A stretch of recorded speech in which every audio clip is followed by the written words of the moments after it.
Today's interview is going to be a lot of fun. We have Bianca Buckridee.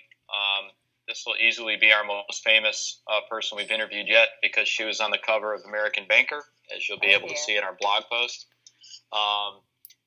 Bianca, we did that just to make your father proud. You know, you love pure social, if you will. And if you hear a sneeze, that's my wife. So everybody just, this is as real as it gets. So Bianca, we've got to go through this. I know it's profiled, and we'll have links to your interview with Brian Solis, which was fantastic back when you worked for SunTrust. That will be in the blog post that accompanies this. But can you kind of walk us through your own? I'm going to use the word I hate to say because we'll sound like we're on The Bachelor. Your own journey through social. Can you kind of talk us how you got into this while you're at SunTrust, and then how that evolved into your role at Chase to what you do now? Sure. So backing up even before the SunTrust piece, I taught kindergarten in third grade. That was the most challenging role I've ever had in my life. When you're really young and you get put in front of a group of children who are essentially auditing everything you do, you have to learn how to get comfortable with yourself very quickly, right? And so you have to push through the fear of almost performing in front of people every day. From there, I was actually recruited from a corporate training job to SunTrust. And so my background has always been in credit card fraud, mitigating that fraud, training, investigation, et cetera. And when I moved to Atlanta for this role, I was very gung-ho. My role was to do check fraud prevention training for the branch tellers, because that's often where the first point of fraud is, when a fraudster, for lack of a better term, goes into a branch and tries to negotiate a fraudulent instrument, such as a check. And about 3 months into it, I had a friend who kept begging me to join Twitter. And keep in mind, at this point, Facebook was really starting to become popular, but I'd really done my best not to get involved or engage with social media because I thought it was so risky. And I couldn't understand why anybody would want to tell me what was going on in their life at any exact moment or what they were eating. I thought that stuff was just absolutely ridiculous. And so one day, after like the 19th, email, niggle, the gentle reminder from Twitter saying, hey, check us out. I went on, and the intent of that was to basically reply to her and say, listen, this is not for me. You should be really careful about using this. And of course, the universe just loves to prove us wrong, right? So Twitter was not blocked at the banking at SunTrust at that moment. So I went and I typed in SunTrust. At that moment. At that moment. Well, it's a good thing, right? Otherwise you wouldn't have ended up that way. So here I am, a newbie. Go to twitter.com, and the first thing I think of is to type SunTrust. And I sat back because I was completely blown away by all of these tweets. And I didn't even know that they were called tweets, right? I'm seeing all of this content from people talking about the bank. They're talking about how the checking accounts are. They're comparing it. They're comparing different products. And my first thought is, wow, we have so many customers talking about SunTrust here, but the bank is not here. And somehow from there, I decided to go through all of these tweets, which were very manageable at that point because this is March of 2009. Mm-hmm. And I tied that into what I knew to be the architecture at SunTrust. So I tied the tweets to a line of business. I tied it into anything that I knew was happening on an ongoing basis, especially if it was a technology project or if an enhancement was coming or if I'd heard it was being discussed. And so I put together this deck, and I didn't even realize that that was my business case, right? I'm just thinking, hey, this is kind of, cool and fun and a little way to devote my time. So I sent it to my manager, and she had no idea what to do with it. So she sent it to her manager, and he, of course, again, did not know what to do with this. He's like, this is cool, we should share it.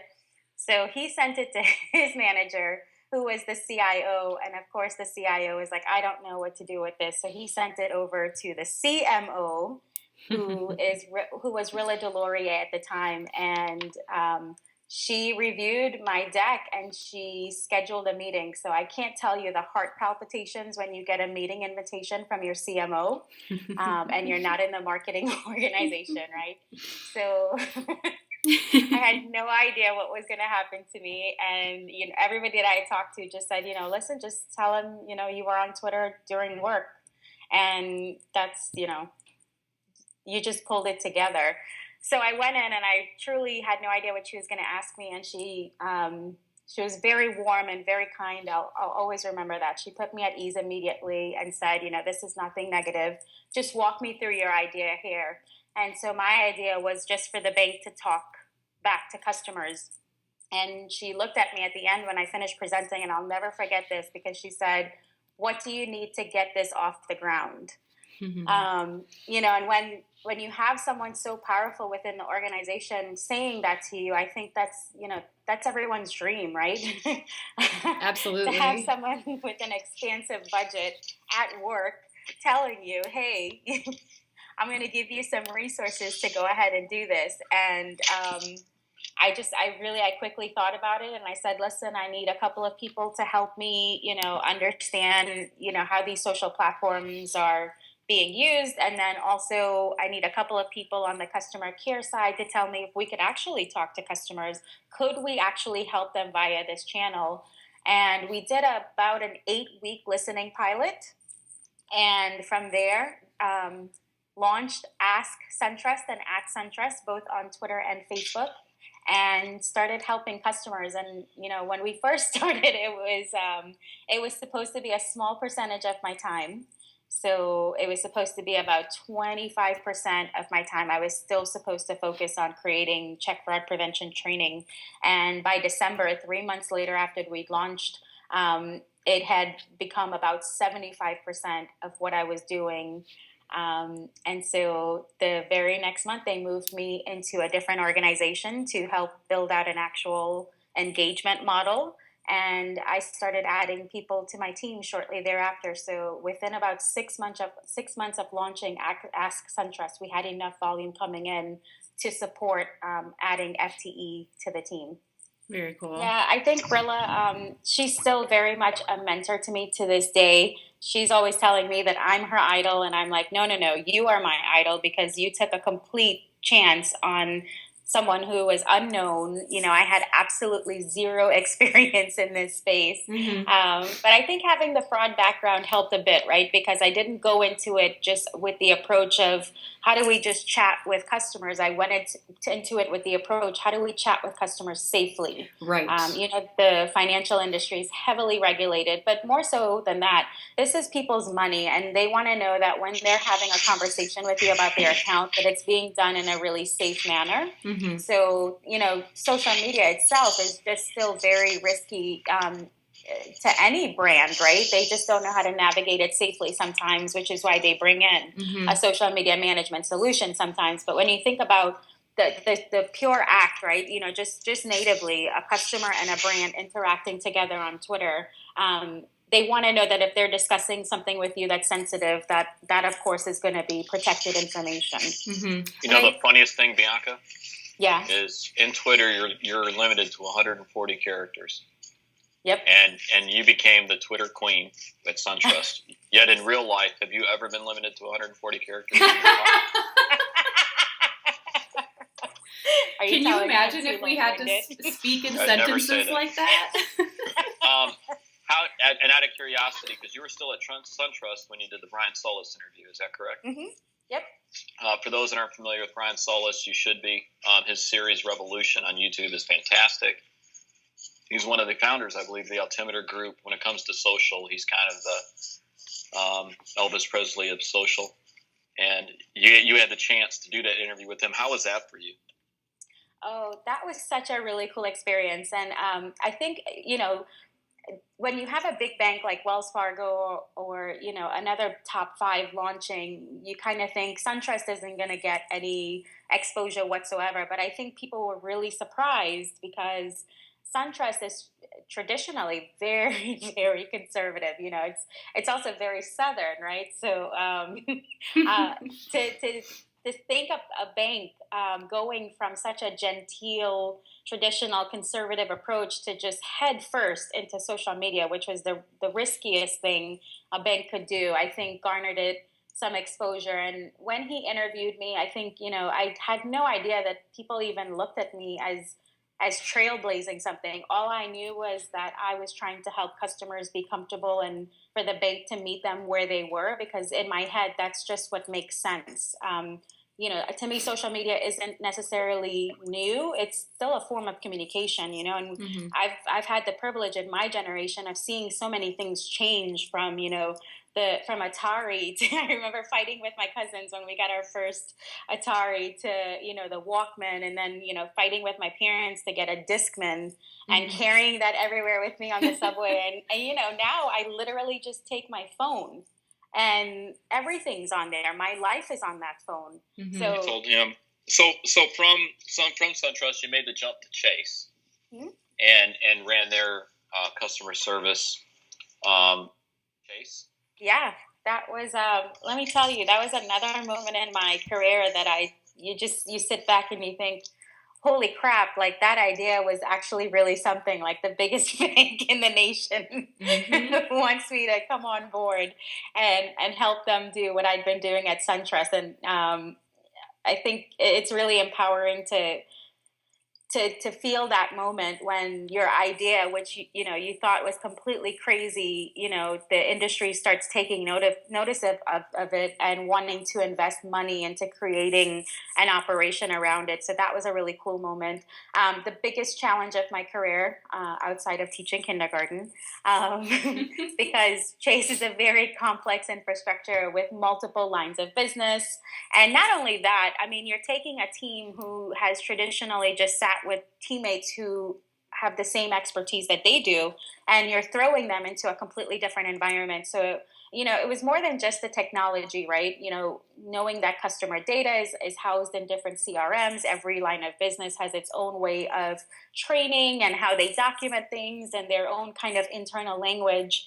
But then not only that, like sitting down as a group and thinking through, how do we actually communicate to customers on Twitter in a real human voice, and, not make it so laden with bank jargon. A lot of people like to just throw out names and acronyms. And I just wanted to be able to speak to people the way that I would if I was sitting in front of you, or, the way I talk to my plants sometimes, just me chit-chatting. And Chase gave me the opportunity to do that. Just, go for it. We're going to have that as the tagline.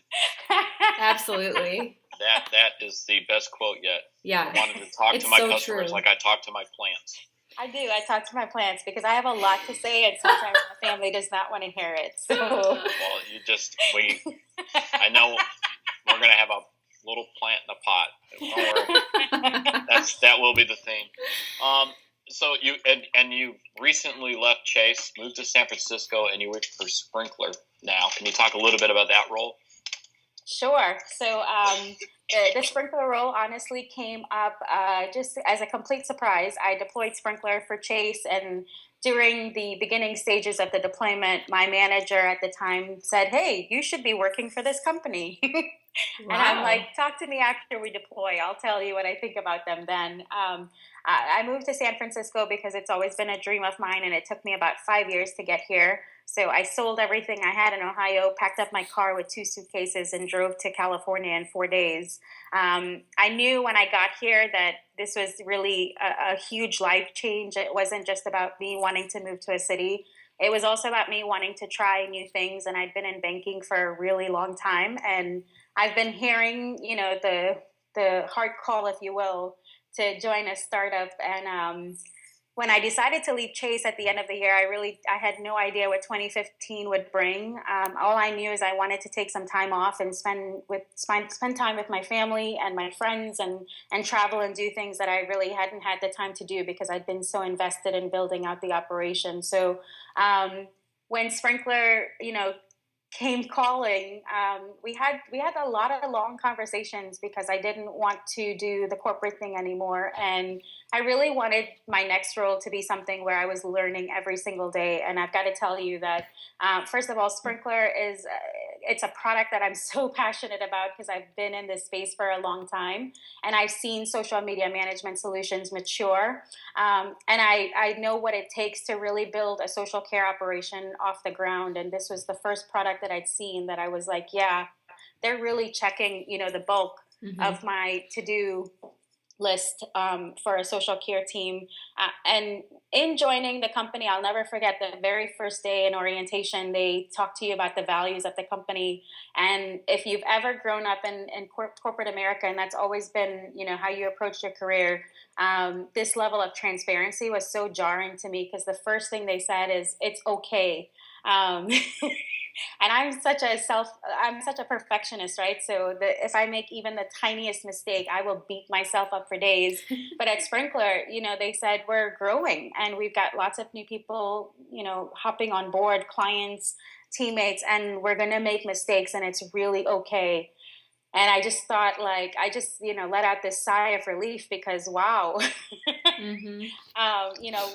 a relief to know that you don't have to be perfect out of the gate, that you can grow with the company as well. Since I've joined Sprinkler, they've been on an acquisition spree, purchasing, Pluck and Get Satisfaction. We just announced acquisition of FCUP in Brazil. Growing in Japan. So the growth rate is unbelievable. But more so than that, I think I learn something from my teammates every day, and it doesn't matter what age they are or their level of expertise. They're teaching me something every day, and I find that really cool. So I think it's safe to say that your background when it comes to customer care and social is so let's build on that. So credit unions, you're not allowed to laugh. The credit union space, because there are, and Sarah, you can correct me if I'm wrong here. The variance that you have within credit unions, it's huge. It is all over the place, right? There are some that just absolutely kill it and are fantastic in their space. There are some that aren't even in it yet, right? So I guess what I would say is, if we're on that far end where you're not even really in the space, you're not active, or you got like a one-person shop, what would be your top 3 recommendations to them to get started? Bianca, what would you say? Yeah, I get pulled into a lot of conversations now, especially as financial institutions consider Sprinkler for social media management. And the first thing I always ask is, who's the champion? And the reason I ask that is because this is sometimes a very hard battle. And so you need someone within this company at the executive level, but also at the worker bee level, that's so passionate about social media that those no's just don't matter. It rolls off of their back, right? So that's the first thing, is identifying who your key stakeholders are. So who's the person at the executive level who's going to, support you, and who's, at that worker bee level, VP, et cetera, that's going to take this on of selling the story within the organization, why social media matters.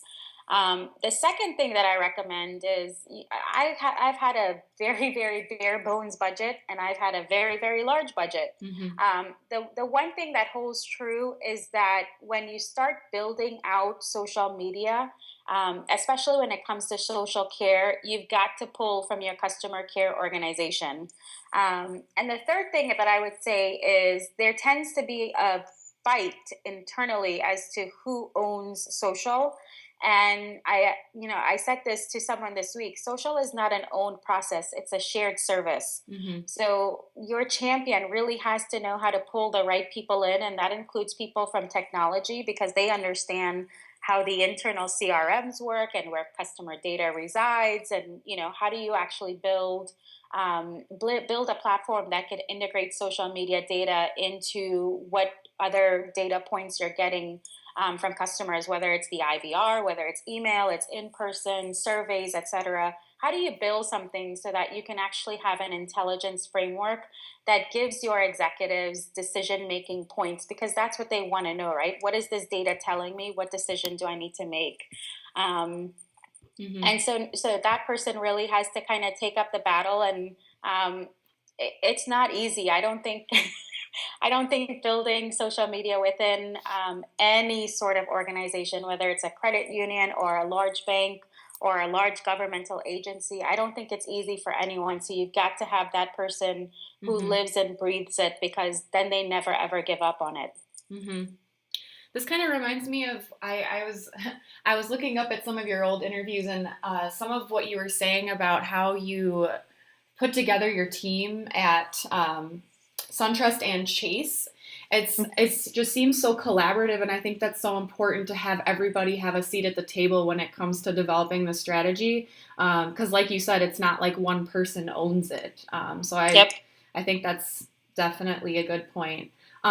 Also, there are a lot of credit unions out there who are really fearful of, complaints and the risk of having their data get out there on social media. Yeah. What would you say as advice for dealing with complaints to all those credit union social media managers out there? Yeah, I think that's a great question.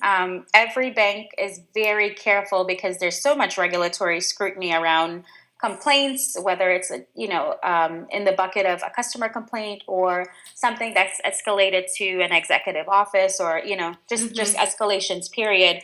And I think the first starting point is to have that team that's going to be handling the building of this new operation to sit down and talk through the FFIEC guidance. But remember, it's a guidance. It's not the law, right? So I think one of the important things to remember from there is they actually do give you a good framework for how you should be approaching social media, right? Make sure you understand where your customers are talking about you. And if you decide to establish a branded presence on one of these social properties, make sure you're monitoring and triaging not only customer service concerns, but complaints as well. And so I think one of the first things to do is really understand how the governance model works internally, right? Because there has to be a model that already exists that you can build off of that says, hey, when this type of email comes in and it's, something that says that the customer is complaining we treated them unfairly or one of our products was deceptive,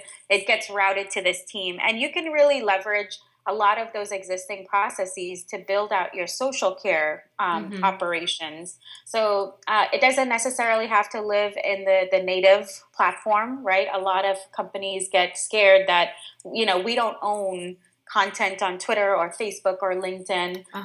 So, one of the critical things to think through is technology, right? And this is why I suggest bringing technology at the beginning of your conversations and, not signing an MSA with a vendor and then saying, oh, by the way, surprise, we have this new tool, right? Really, bring them. I used to always say legal and compliance should be involved from the beginning. And after a few years now, I'm kind of, commit the crime, ask for forgiveness later with them.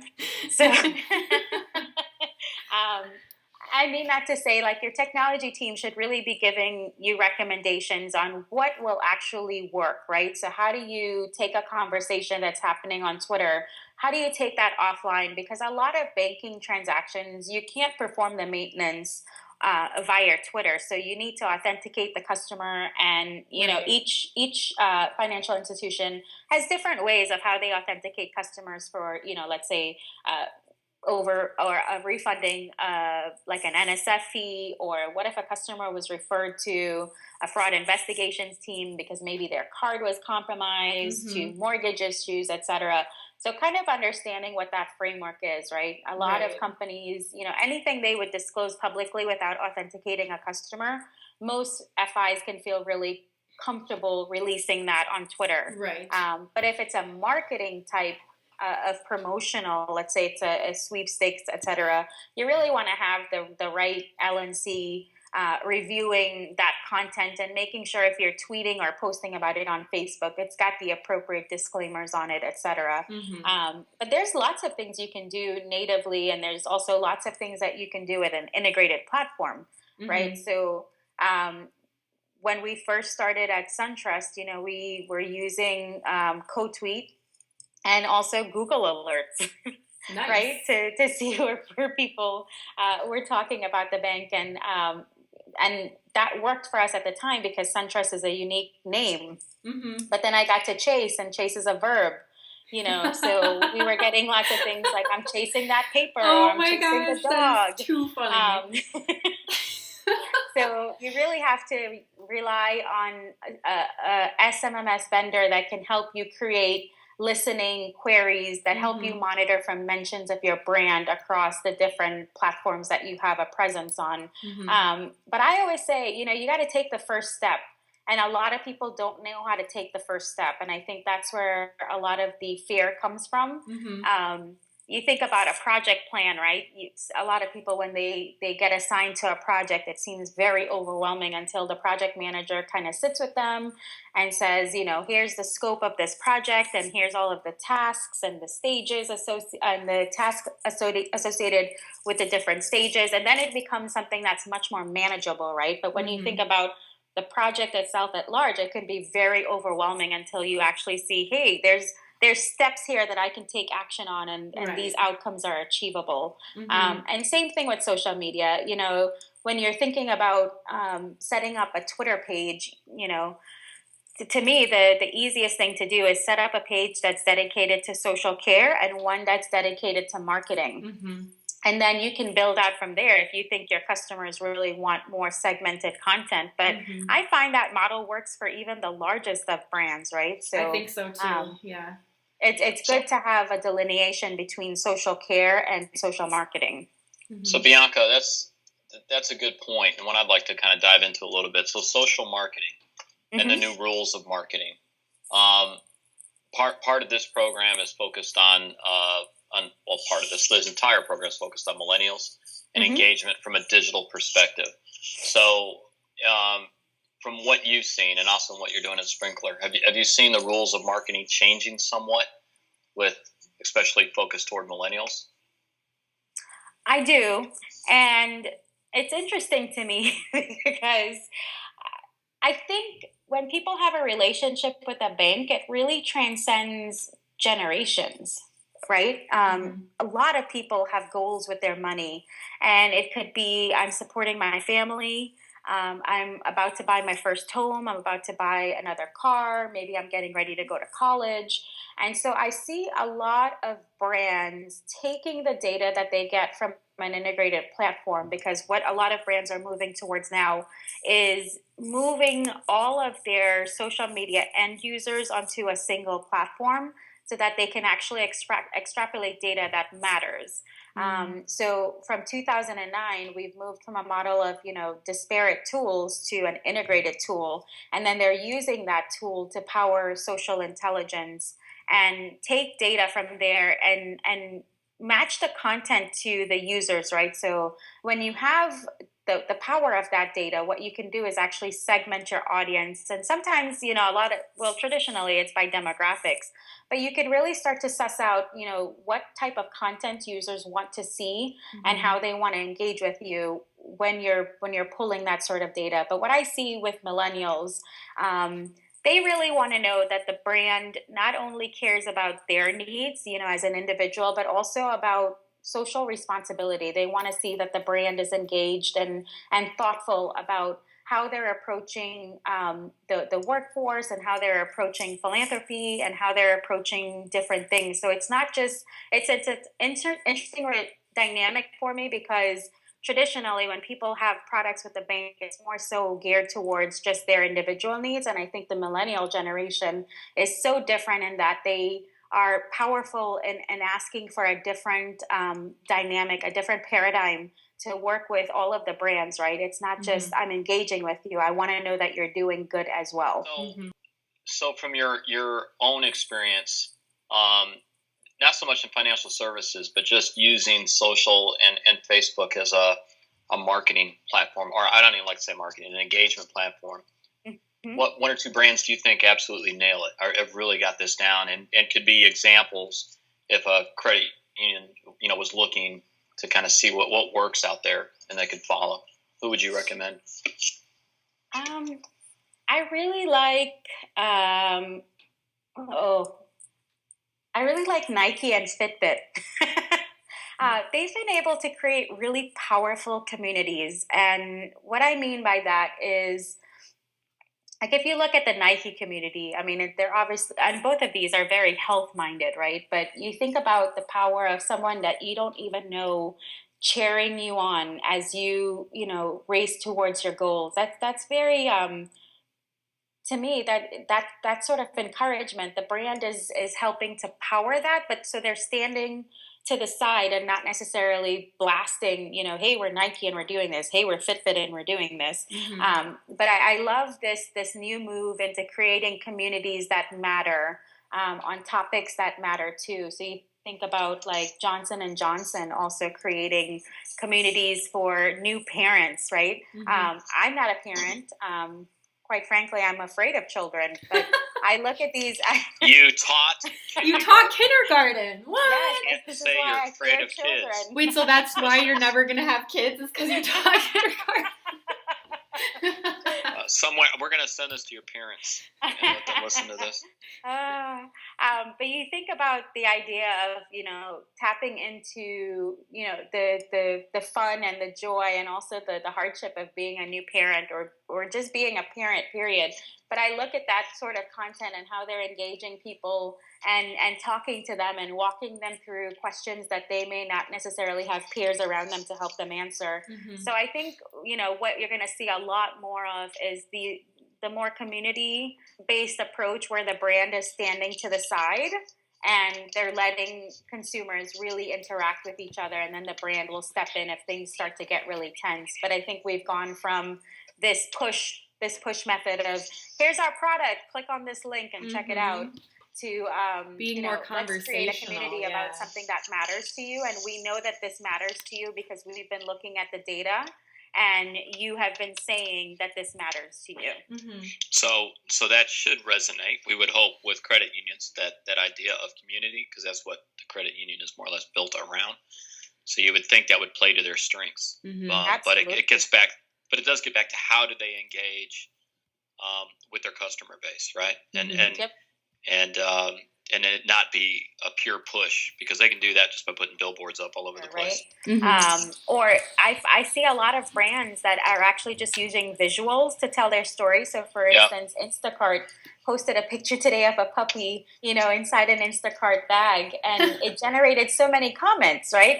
And it's just a simple picture, but people are asking, how do I get that delivered to me, right? Like, but you're making a good point, because, and this gets back, and I know we're talking a lot about marketing here, but the rules of marketing have changed, and they're going to continue to change. My 13-year-old daughter has said this to me a couple times. If there's a commercial in it, she's not watching it. There's nothing that annoys her more. We've seen this a couple times. We'll be watching TV, and a commercial will come on, and my daughter will be like, can't you fast forward through that? Because she's assuming it's from the DVR, right? I mean, there is no patience at all with that generation, and millennials too, for commercial, because they don't have to put up with it. Hello, Netflix. Netflix, Amazon Prime, the DVR. There's no need to have to put up with that, and so the engagement rules change. But on that same level, the point that you just made, Bianca, the visuals count, right? Otherwise, Instagram, Pinterest, take your pick, wouldn't be killing it. Well, and the thing is like those are the channels now, but like, what are they going to be? I don't know, 8 years from now. I mean, I don't even want to go down that road, but it's just crazy how much things change, Well, I think that's part of it, right? You have to be nimble enough to recognize that new channels, I hate using the word channels, but new channels or new applications are going to come very fast. That's the world we live in now. You're going to have to get over that. Well, the shelf life is only so long. Totally. Welcome to this world, because I have an iPhone 6, and I guarantee you that iPhone 7 is coming really quick. I thought you had a 6 Plus, Sam. Okay, I have a 6 Plus. Yes, I have the 6 Plus. He has a large size yellow phone book that he's carrying around. I do, and I'm very proud of it. My one other piece of advice too, as you talk about, Sam, as you talk about, how dynamic the environment is and how new social platforms are popping up. Whoever is in charge of social should make sure that when these new platforms populate, that you're grabbing your brand's space on that platform, even if you don't plan to use it. Yes. Was it 100%? Was it Bank of America? There was one that didn't own the domain name.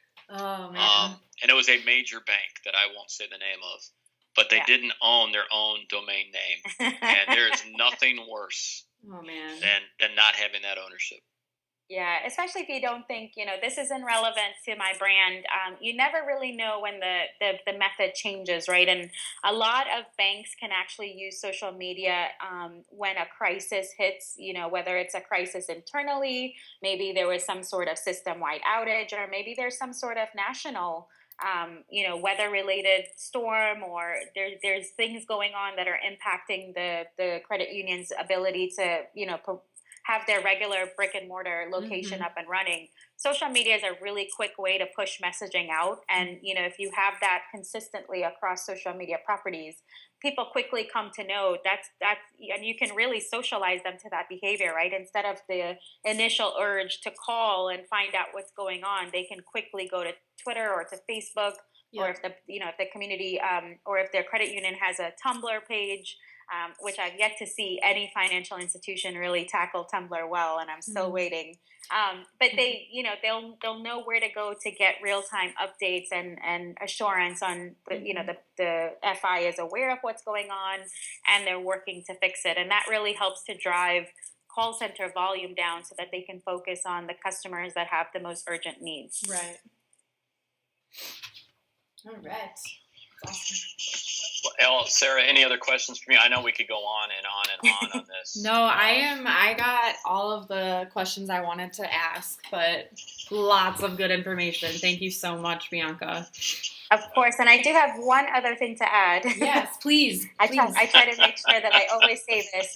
This is a lesson I learned from a CEO a long time ago, and she said, "What matters more, that my competitors know my plan or that my employees don't?" And I think a lot of financial institutions and just companies, large and small, they do themselves such a disservice by not teaching their employees how to engage in this space. Yes. The workforce is really changing, and social media has been kind of a gaslight to that, right? But I think every company owes it to their internal customer, the people working for them, to teach them what these social platforms are, even if they're not going to use it. And then what are the best practices, because your personal brand is really important and it's really critical. It's the first thing that recruiters are going to. They're Googling you. Yep. And you're lucky if your LinkedIn page is the first thing that comes up, right? That shows that you take it seriously. Not your old MySpace account. But I think, the one component of social media that doesn't get discussed a lot is the training component. And so it's not only, teaching your customers where you're active and how you're going to engage with them on social media, but it's also teaching your internal teammates, here's where we are active and these are the things we're learning as we move through this channel, because it's only going to become more critical as the years go by. And so they can participate too. I've seen a huge increase in our staff's participation just because I've had a couple Twitter trainings with them, and they're all so excited about it. They're like retweeting a lot of World Council stuff. It's cool to see them learn and get excited about also pushing our overall brand message through their own accounts. Just empowering them, really. Yeah, I don't think enough, and I'll say it at the executive level, I don't think enough executives understand that the brand is your people, right? Let's be honest. Right. The brand isn't the logo you put out there. The brand is, when you think about Apple, besides the products, you think about the geniuses, right? At the Genius Bar, and what an awesome job they do. And I don't think that can't ring any more true than for a credit union. Your strength is going to be twofold. It's going to be the products you provide competitively, which obviously includes strong digital products, and then your people and how active they are to build out that brand name for you. And speaking of hashtags, I'll close out on this. I won't tell you which member of the C-suite it was at Chase, but during Hurricane Sandy, we were sending reports to them just so they could see, all of the things that we were doing and how customers were responding. And I got a phone call And in that phone call, an executive asked me to explain what # like a boss means. I will never forget that in my life. That is so funny. That's amazing. All right. Well, Bianca, thank you very much. The links in this blog post are tremendous. And I have to be honest, they're all about this long too, because you're not going to get Bianca locked down to a 15-minute conversation. So if Brian Solis couldn't do it, we couldn't either.